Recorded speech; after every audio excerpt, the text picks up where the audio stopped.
Okay, so just to give y'all a rundown of the Eagles season so far, we came into it with arguably unreasonably high hopes after getting a failed head coach as our DC and a former gifted child as the OC. And Jalen hadn't thrown one pick all summer while wearing shorts and a red jersey until the last practice. Hey, look at that. Nick and Jalen are riding in a golf cart together, and they're laughing. I guess all those rumors about them being a heartbeat away from divorce court were just that after all. And I mean, yeah, it does suck that we have to give up a home game to the big booty capital of the world. And it sucks even more that our bye starts in September this year. But I mean, if we get past this year's Buffalo Bills, aka the Green Bay Packers, then I mean, we can just run through the NFC South like diarrhea. Then we got Deshaun Diddy after that, then the New York Nats. I mean, the Bengals might be a problem, but we could really go like 6-1, or hell, if we're being bullish, we can be like 7-0 before Halloween. God damn it, man. Okay, so like basically everything that gave us hope preseason is why we now sit here at the bye with the worst feeling 1-to-1 ratio since I last hopped on Tekken. The defense is still ass, partly because we basically just swapped out our best pass rusher with a projection that looks more and more like a miss each week. And the guy who was supposed to be his heir apparent, who half of Philly media wanted to take number 10 overall, and I did not forget that, nor did I understand it then or now, is now getting washed out by tight ends when he's not being dropped back in the coverage for some reason. But also the whole scheme is just garbage. No one knows how to tackle, and I don't know how much of that is the players just playing like trash or the scheme having them out of position. Probably both, to be honest. We can't force a turnover to save a testicle, and every week we're getting ran through like a sex worker. And the O ain't much better. Outside of AJ and Devontae, there isn't a receiver on this roster who isn't 30 days from the waiver wire, and both of them missed at least a game due to injury already. Speaking of AJ, like I said last year, this O and QB is far too reliant on his availability to be effective. And it makes me wonder just how much of the playbook has changed with Kellen running it, or if Kellen is actually running it to begin with. Saquon was the one big brain move that wasn't obvious that how he made this offseason. And honestly, if it weren't for him finding the fountain of youth all of a sudden, we'd probably be vying for a top 5 pick already. Which now leads me to the quarterback. Look, I said and I will continue to say that outside of Lamar Jackson, there isn't a more scrutinized, overanalyzed, or overcriticized QB than Jalen Hurts. That said, what the F is up with the turnovers, man? Like, you can't take up a fourth of the cap and keep giving your balls away like a drunk freshman.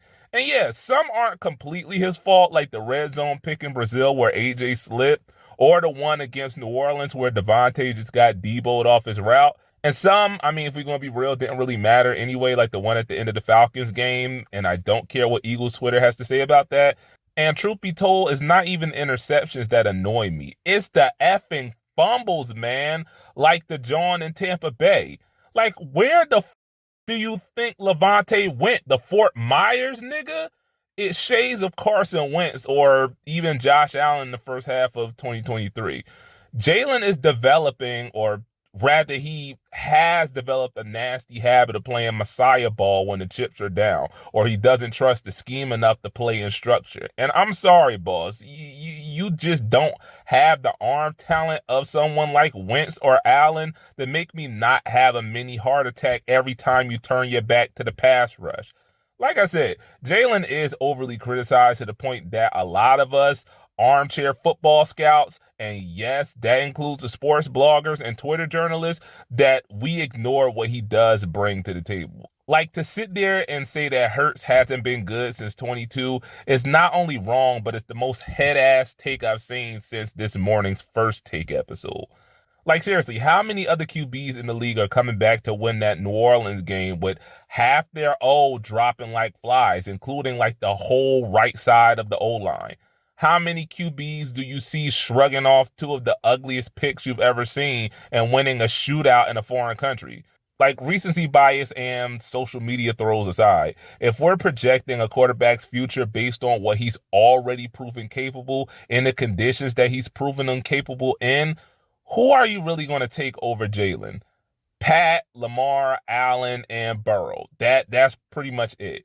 And I mean, I'll hear an argument for Love or Stroud, but those first four are the only four that I know for a fact can give me more than Jalen in comparable conditions. Like, give Jalen any one of Shanahan, Campbell, Harbaugh, Tomlin, Reed, Steichen, LaFleur, O'Connell, McVay, the other Harbaugh, McDaniel, McDermott, Brian Baldinger, Bill Belichick, Tom Brady, a ham sandwich. Y'all see a pattern here, right? Like, I'm not saying that Jalen's turnover problem is all on coaching, but I mean, these niggas act like child services is outside waiting to snatch the kid if they don't give him dessert. Like, come on, every turnover can't be, oh, well, it's just a team thing. Like, say something bad about the nigga. Jesus, Nick. Everything we know about Jalen going back to high school says that he not only thrives under hard coaching, but he desires it. And that's just not Nick Sirianni. Nick is Eagles fandom in a nutshell, basically. A lot of bluster, but no bite behind it when it's time to square up. And it shows in how undisciplined this team is. I mean, what else do you call it when you got team captains popping up on a Rivals podcast that clown his own teammate, Darius? And yes, I'm calling you Darius. That's part of where I think the disconnect comes in. Not gonna lie, I kind of knew we were about to lose the Super Bowl when I saw the 20-something-year-old quarterback on the sideline telling his 40-year-old head coach to chill with the bullshit. I just wanted to believe in good things happening in my life. That's why I ignored that. Jalen has been saying the quiet part about how he feels about Nick since like January, and I think it's reflecting in how he and this team is playing. Nick is just not hard enough to get these guys to run through a wall week in and week out like Campbell or Tomlin are. And he's not good enough a play designer or play caller to make up for it like McDaniel and Shanahan. And the culture he's built, the culture that carried this team to a Super Bowl, is falling apart while the whole world is watching. And he's not taking it well enough for us to not see that toll in his game management or lack thereof, to be honest.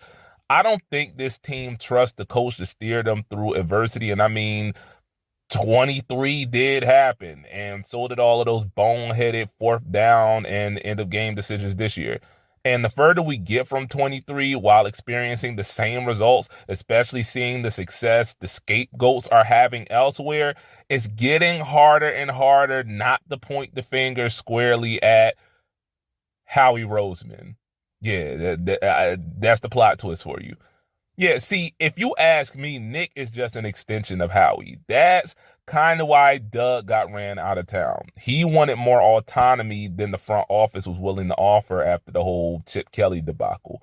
And for all the big brain decisions Howie does make, he whiffs just as often. I think people forget that. Like drafting Jordan Davis, who I still think can be a quality zero tech, ahead of Kyle Hamilton. Or again, swapping out Hassan Reddick for Bryce Huff, or taking Will Shipley over Braylon Allen this year, or letting TJ Edwards walk 2 years ago and never bothering to pay or invest in a proper replacement for him, or passing on the best receiver of his generation for a guy who's not even in the league anymore. Howie is not the evil genius that I think a lot of people think he is. He's a human being, and like all humans, he gets it wrong sometimes. Very wrong. And maybe bringing Nick back was an all-timer. One thing y'all got to understand is Jeff Lurie is like Jerry Jones with sense and a sense of decency. He's not one of those yacht party on Sunday type of owners. He and Howie go hand in hand in the decision-making process, to the point that Howie is in a lot of ways an extension of Jeff, or at least their relationship is so symbiotic that they're practically twins. Siamese twins, to be specific. Howie hired Kellen and Vic, not Nick. So again, I don't really know what role Nick has aside from getting the team prepared to play. And maybe that's the problem. Him trying to prove something by spending too much time meddling in his OC's affairs that he can't even do the things that he's good at well enough to pass. But you want to know something? You want to know the biggest secret about this year is that I've seen worse. Like infinitely worse, like 2020 worse, like 2015 worse, like 2012 worse. I've lived through the rapid decline of Carson Wentz from the next great gunslinger to a trivia question. I lived through No Chin Kelly jettisoning half the skill players because he's scared of black people. I lived through Mike Vick's Disney movie worthy comeback season just to get his ribs smashed by the communists.